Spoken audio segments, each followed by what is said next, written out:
Okay, we've done the measures of center. Now we want to talk about where the position is of any particular one data value, and we want to try to group our data into quartiles as well. So we're going to talk about percentage rank of the data value and quartiles of the data value, and we're going to use the quartiles to make a box plot. Box and whisker plot, whatever you want to call it. So let's talk about percentiles. That divides the data into 100 equal parts. The pth percentile is the value for which p% of the data are less than.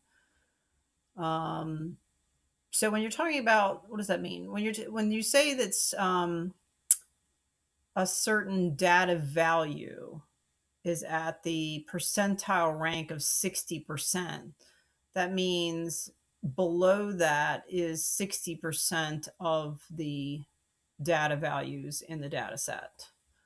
And above that would be 100 minus p.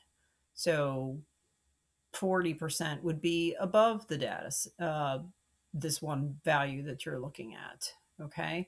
So the percentile rank is of the value x. Pretty much what we're going to figure out is the number of data values less than C, not what they are, but how many there are underneath a particular value, okay, that are less than if they're grouped in order. And then this would be the total number, our usual n, okay? So this C is new. So remember, C is different than X. So I want to point that out as we go along. And then to get a percent, we're going to multiply it times 100. So P is the percentile or the percentile rank or the literal percent. Okay. Like for example, the 60th percentile or something like that here. The 60th percent or 60th percentile. The word percentile is important because there are questions in the homework that just have what is the rank, and then there's what is the percentile rank. So we want to be clear that percentile needs to be involved for what we're talking about here. All right, so the formula to go from percentile rank from your X kind of is this one. And then to find out what the rank is from the percentile, going back the other way, that's a different formula. All they're doing is taking the n and multiplying it times the p, and then dividing by 100 to get that c alone on one side. So these come from each other. So let's give an example to this. All right, find the percentiles. The teacher gives a 20-point test to 10 students. Here's what they got, okay? N sample size is 10. Find the percentile rank for the students with the score of 12, for the student with a score of 12. This guy right here got a 12. What is their rank? Well, notice that below this rank, if these are in order, right? Make sure your data is in order. If they're not in order, put them in order. This is the one we care about, and there is 1, 2, 3, 4, 5, 6 data points or values below that 12. So C is 6, okay? So we're going to put that in this formula because we're looking at percentile, right? We're looking for P, okay?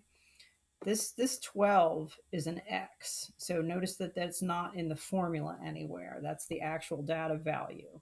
We're just using it to count with, okay? So C is below, there's N is 10 times 100. There are 60% lower scores than a 12. And the 12 is in the 60th percentile. Okay. So let's look at number 2 here.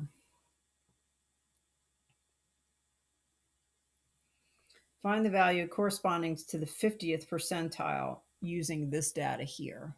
Okay. So N is still 10. Now they're giving me a P of 50.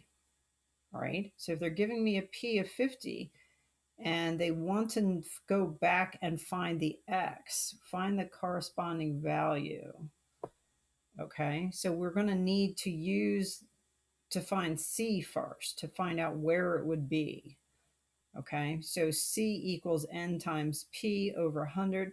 C, remember, means there are, in this case, 5 students that scored less than the student that score corresponds to the 50%.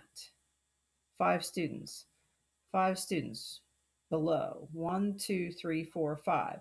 So that means this 10 is at the 50th percentile. All right, think about it. This is at 60%. This is at 50%. Okay, notice that there are 5 here below it. Okay. Let's look at number 3. Then they go a little different, and these are definitely in the homework. I think the first question might be towards this end. So we're going to kind of add to this concept and use it to find some things. So there's a class of 500 students. Yolanda was ranked 125th. Think about it. If you have, let's go this way. If you have a bunch of students in order, your valedictorian is number 1, right? The person who has, I don't know, it doesn't even tell you how they're ranked or where they're ranked, but let's just assume it's GPA probably or something like that. So your best student is up at number 1. The worst student in the class is down here with a plain rank. This is not a percentile rank, just a plain rank of 500 is down here. So Yolanda is like 125. Let's see, where would 50% be? 50% would be right between, they would have a rank, just a regular rank of 250. The percentile rank of 250 would be 50%.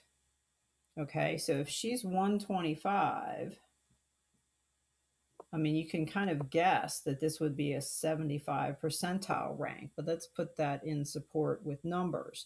If she's at 125, there are 375 people, students, that are below her. Okay. So those students, their account, that's a C. All right. So we're subtracting to get our C value. And then C over N is going to give us P if we multiply it by 100. So 75% of the students are below where Yolanda is. So that's why her percentile rank is 75th. That makes sense, right? Let's look at the last one here. An investor tries to buy stock in companies that are ranked 80th percentile or above. 80th percentile. She wants P's 80th percent and up. Okay. Her broker gives her a tip on a company that's literally ranked 80. So there's like a number 1 rank, not a percentile rank, just a plain rank. Okay. And apparently the N is 1941. So that's how many are sitting in a rank together.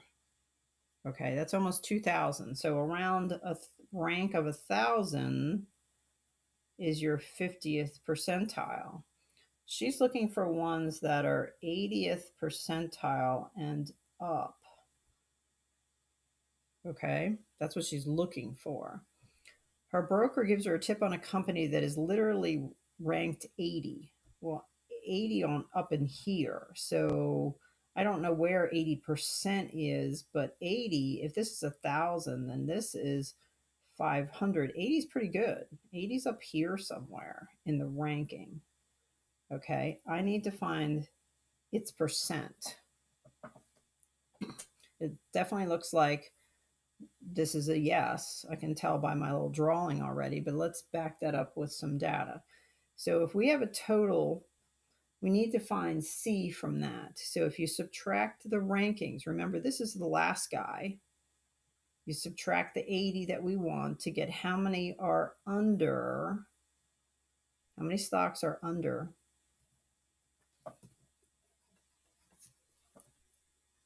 this stock.